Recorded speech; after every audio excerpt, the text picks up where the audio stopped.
Plan de lectura, día 22, mes décimo. En Jeremías 39 vemos que comienza una sección en este libro que es histórica y que nos relata algunos acontecimientos que son los que predominan más que el elemento profético. Y vemos que se nos relata entonces la caída de Jerusalén, donde ya se concretan las palabras que el Señor había anunciado a través de Jeremías y de otros profetas.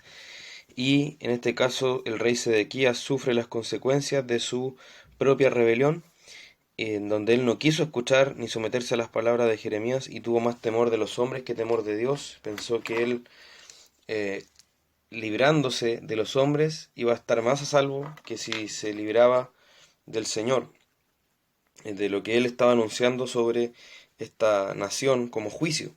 Entonces acá Sedequías sufre el arresto de parte de los babilonios, quienes lo apresan, pero también ellos matan a los nobles de Judá y también a los hijos del mismo Sedequías, y luego a este rey le sacan los ojos y lo llevan cautivo a Babilonia. Pero eso contrasta con el cuidado que el Señor tiene de Jeremías, ya que el comandante Nabuzaradán tiene órdenes de no hacerle mal a Jeremías, sino de cuidarlo, y lo pone bajo entonces el cuidado de Gedalías, quien sería el gobernador puesto por Nabucodonosor.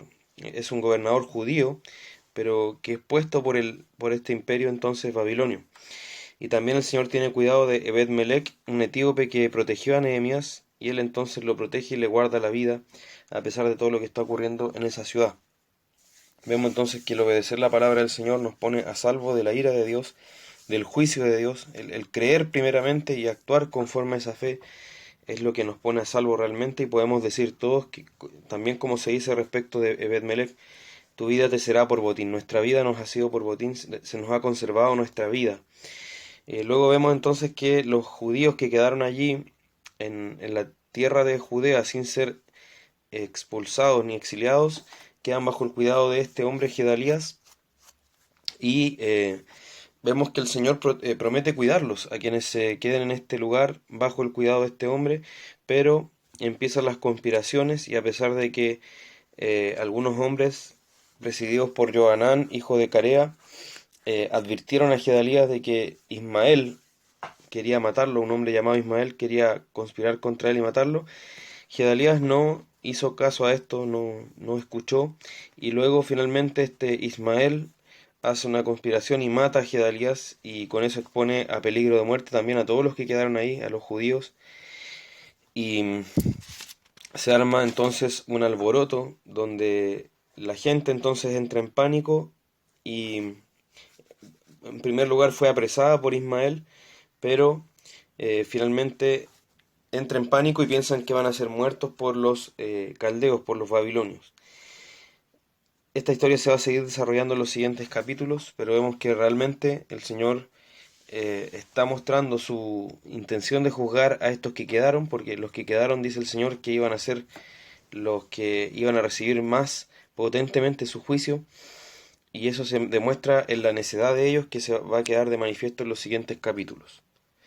El Salmo 90 fue comentado ya en la primera parte de este plan. Proverbios 26, 1 y 2 nos muestra que el necio no debe recibir honra, debemos tener cuidado a quién honramos, y en ningún caso eso debe estar dirigido a quien demuestra o vive conforme a la necedad. Y por otra parte nos muestra que la maldición de parte del Señor siempre tiene una causa, no es arbitraria, no es porque sí, sino que tiene una causa que está en su soberana voluntad, y es justa, siempre justa, de acuerdo a sus atributos. Y por último, hoy comenzamos con 2 Timoteo, una carta también reconocida desde muy temprano como escrita por el apóstol Pablo, además de que la misma carta lo señala, y se dirige nuevamente a Timoteo, a quien considera un hijo en la fe y se estima que fue uno de sus convertidos, que se convirtió por la predicación del apóstol Pablo. Y esta carta, al igual que 1 Timoteo, fue escrita después de lo que se relata en el libro de Hechos, es decir, después de su primer encarcelamiento en Roma por 2 años. Y eso tiene que haber sido después del año 62, 61 o 62 aproximadamente. Y vemos que es una carta mucho más personal, en donde vemos como un legado espiritual de un amigo y hermano en el Señor que está próximo a morir. a este hombre Timoteo, quien es considerado un hijo en la fe. Y es para animarlo entonces en el ministerio, en medio de las dificultades, de las falsas doctrinas, animarlo a que permanezca fiel. Es una carta que se dirige también mucho más a la persona de Timoteo. Y vemos entonces que reconoce el apóstol Pablo en el capítulo 1 que Timoteo tiene una fe no fingida y que habitó en su abuela Loida y su madre Eunice. Eso nos dice que entonces Timoteo es un hijo de mujeres creyentes, que esta fe venía en su abuela también y en su madre, y, y eso entonces nos habla que Timoteo también ha sido guardado por el Señor para llegar hasta este punto. Y nos habla de la importancia entonces del rol de la mujer en la crianza también. Y Pablo pasa a aconsejar inmediatamente a Timoteo que vive el fuego del don de Dios que está en él. Timoteo parecía estar dejándose llevar por el temor o la cobardía o la timidez, por tanto necesita ser exhortado al ánimo, a la perseverancia, y dice entonces que Dios no nos ha dado espíritu de cobardía, sino de poder, de amor y de dominio propio. Por tanto, exhortado a no avergonzarse del Señor y tampoco de él, de Pablo. Va a haber ocasiones en donde hermanos nuestros van a estar presos o en situaciones donde identificarnos con ellos va a ser de descrédito para nosotros. Si están presos, por ejemplo, por su fe, entonces si nosotros nos identificamos con ellos, también eh, vamos a ser humillados o vamos a ser expuestos públicamente. Y en esos casos entonces no debemos avergonzarnos ni de Cristo ni de nuestros hermanos. Y Pablo lo llama a participar entonces de las aflicciones por el Evangelio según el poder de Dios. Entonces va a haber momentos en que nosotros debemos participar de las aflicciones que esto conlleve, que el Evangelio conlleve. Y este Señor que nos ha salvado nos llamó no conforme a nuestra obra, sino según su voluntad. Y vemos que esta gracia nos fue dada en Cristo antes de los tiempos de los siglos. Ahí vemos que la salvación entonces el Señor la determinó por su voluntad, Él nos escogió, Él nos predestinó, desde antes incluso que naciéramos, para ser salvos, para que toda la gloria fuera de Él. Y ahora esa salvación ha sido manifestada por medio de Jesús. Él quitó la muerte y sacó a la luz la vida y la inmortalidad por el Evangelio. Estas cosas no debemos darlas por hecho, no debemos simplemente pensar que son palabras bonitas, sino ver la gloria de la obra del Señor en nuestra salvación. Y en ese sentido entonces no debemos avergonzarnos, sino que debemos vivir la certeza de a quién hemos creído y estar seguros entonces que Él es poderoso para salvarnos.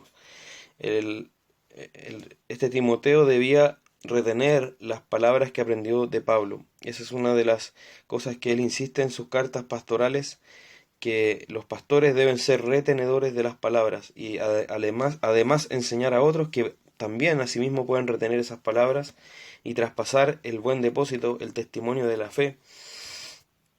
Y vemos que hay otros que han abandonado al apóstol Pablo, en este caso Figelo y Hermógenes, y en esta carta se va a ver ese triste abandono. Al final relata a varios que lo han abandonado.